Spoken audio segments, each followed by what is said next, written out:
আজকের এই ভিডিওতে সকাল থেকে রাত পর্যন্ত সারাদিন কি করলাম সবকিছু আপনাদের সাথে শেয়ার করবো আজকের এই ভিডিওতে ইনশাআল্লাহ। তো চলেন দেরি না করি আজকের ভিডিওটা তাড়াতাড়ি শুরু করি। আসসালামু আলাইকুম। কালকে রাতে ভিডিও এডিট করতে গিয়ে আমার অনেক দেরি হয়ে গেছিল ঘুমাইতে রাত্রে, তাই আর কি আজকে সকালে ঘুম থেকে উঠতে প্রায় 11টা বেজে গিয়েছে। প্রতিদিন আমার সাথে এমন হয় না, যেদিন কি রাত্রে ভিডিও এডিট করি ওই দিনই এমন হয়। তো যাই হোক, বাইরে আসতে দেখি অনেক রোদ উঠে গিয়েছে। তো আমি বিরাট টেস্ট করে মুখ টুক ধুয়ে রুমে এসে ভালোভাবে মুখটা মুছে নিলাম। মুখ মুছে শেষ করে এখন আবার বাইরে আসলাম। বাইরে আসার রিজন হচ্ছে কবুতরকে খাবার দিতে হবে, আজকে দেওয়া হয়নি সকাল থেকে। বাটিতে করে এক বাটি গম নিয়ে নিলাম কবুতরকে দেওয়ার জন্য। দেখতেছি ছাদে একটা কবুতরও নাই। আপনারা একটু খেয়াল করে দেখতে পারবেন সবগুলো ওই গাছে বসে আছে কবুতর। গমগুলো ছিটাতে শুরু করলে সবগুলো এমনিতে নেবে আসবে। দেখতে পাচ্ছেন গমগুলো দেওয়া মাত্রই সবগুলো আস্তে আস্তে নেবে আসছে। আমার কাছে এইভাবে কবুতরগুলোকে খাওয়া দিতে অনেক বেশি ভালো লাগে। আজকের এই ভিডিওটা না টেনে সম্পূর্ণ দেখেন, আশা করি অনেক বেশি ভালো লাগবে। আপনারা কবুতরের কিছু সিনেম্যাটিক ভিডিও দেখেন।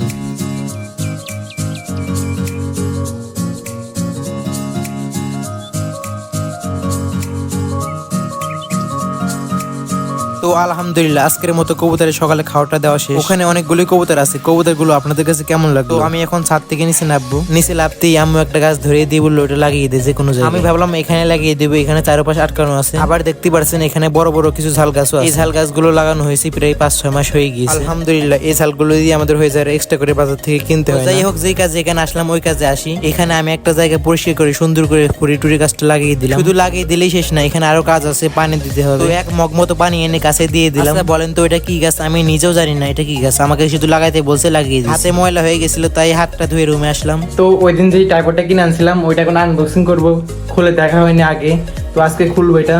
তো চলেন দেখি আপনাদের সাথে করে খুলি। এই যে দেখতে পাচ্ছেন এটাই সেই টাইপড, এখন আনবক্সিং করবো। তো চলেন শুরু করি। আর এই যে মাথার এটা দেখছেন, এটা আমার আলাদাভাবে কিনতে হয়েছে। এই যে দেখতে পাচ্ছেন আমার একবারে সেটআপ করা কমপ্লিট। তো এই দেখতে পাচ্ছেন এখন আমি এইভাবে গোলাপ করতে পারবো। এই যে সেটা রেডি, আমার এদিকে হলে হবে, আর কোনো দরকার নেই। এখন আমি সুন্দর মতো গোলাপ করতে পারবো, সমস্যা হবে না। Just wow. এই যে আমি বাইরে আসলাম দেখি আর কিছু করতে পারি কিনা। আজকে যেহেতু ভিডিও করছি সবকিছু তো দেখাইতে হবে। বাইরে আসতে দেখি এত রোদ, বাপরে বাপ, আর 1 মিনিটও থাকতে পারলাম না। এসে ফোনটা হাতে নিয়ে মেসেঞ্জারে ঢুকি, মেসেঞ্জার স্ক্রল করতে শুরু করলাম। দেখি এই হতভাগা কেউ খোঁজ খবর নাই কিনা। কেউ লাভ হলো না, কেউই নিল না। এখন আসর আজান দিয়ে দিছে, হঠাৎ করে সামিউল নক দিল যে রুম থেকে বাইরে হয়ে রাস্তার দিকে আয়। আবার কেউ বলবেন না যে নামাজ না পড়ে শুধু ভিডিও করছি। নামাজ ঠিকই পড়ছি বাট ভিডিও করা হয়। তো যাই হোক, রুম থেকে বাইরে হয়ে রাস্তার দিকে আসলাম। এসে দেখি ও নাই। তো একটু পরে দেখলাম একটা সাইকেল নিয়ে আসলো। আসার পরে ও বললো বাড়িতে সারাদিনই শুয়ে বসে থাকিস, তো ওইদিকে ঘুরে আসি আজকে। আমি আবার মনে মনে বলছি তুই সাইকেল চালাবি, আমার সমস্যা কি?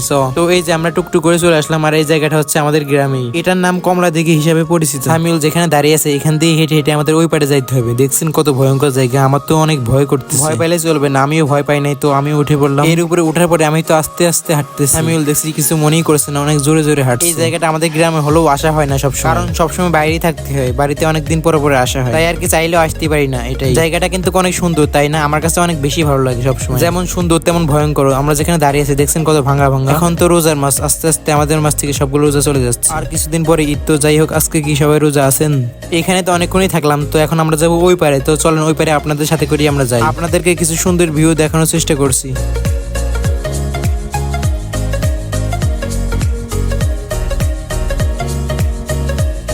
জীবনে ভয় পাইলে চলবে না, ভয়কে আগে দূর করতে হবে। আমি আজ সেটাই করছি। এই জায়গাটা দেখছেন কত ভয়ঙ্কর জায়গা। দেখতে পারছেন আমি কেমন করে বান্দরের মতো ঝুলতে ঝুলতে নিচে যাচ্ছি। গাইস কি বলবো, আমার বুকটা ধপধপ করতেছিল। যদি ভাই এখান থেকে একবার পড়ি আমার হাড্ডি গুড্ডি কিছু থাকবে না। আমি ভাবছি নিচে তো লাভলাম কষ্ট মষ্ট করে, এবার উপরে উঠবো কিভাবে? আলহামদুলিল্লাহ নিচে লাভতে পারছি। এখন শুধু উপরে ওঠা চিন্তা। নিচে লেবে তো অনেকক্ষণই থাকলাম, এখন উপরে যাইতে হবে। নিচে লাভার সময় এত ভয় হয়নি, উপরে ওঠার সময় যত ভয় করছে ভাই রে ভাই।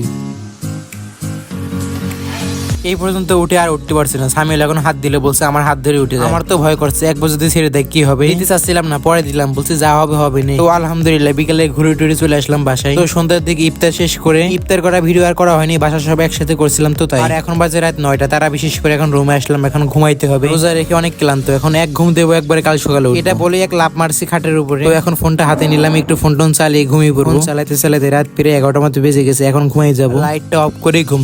ভিডিওটা কেমন লাগলো? এমন ভিডিও আরো দেখতে চাইলে কমেন্ট। সবাই ভালো থাকবেন, দেখা হবে পরবর্তী ভিডিওতে। আসসালামু আলাইকুম।